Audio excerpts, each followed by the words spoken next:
سوال: رزق میں اضافہ کس چیز سے ہوتا ہے؟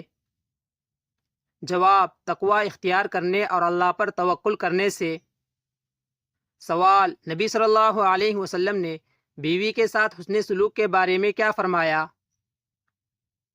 جواب: تم میں سب سے بہتر وہ ہے جو اپنی بیوی کے ساتھ بہتر ہو۔ سوال: کیا نکاح رزق میں برکت کا سبب ہے؟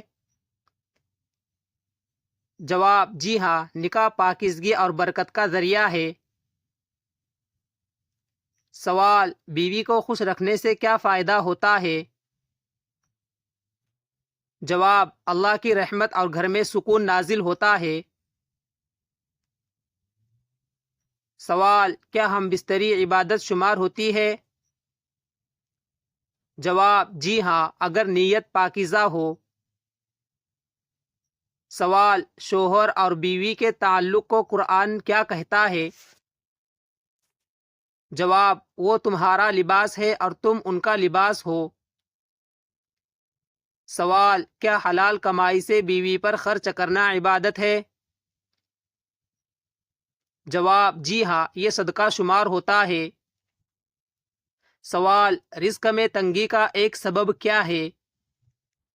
جواب: گناہ اور نافرمانی۔ سوال: کیا کسی خاص عورت سے ہم بستری کرنے سے دولت ملتی ہے؟ جواب: نہیں، اسلام میں ایسا کوئی عقیدہ نہیں ہے، دولت اللہ کے ہاتھ میں ہے۔ سوال: کیا بیوی کے حقوق ادا کرنا برکت کا سبب ہے؟ جواب: جی ہاں، اس سے اللہ خوش ہوتا ہے۔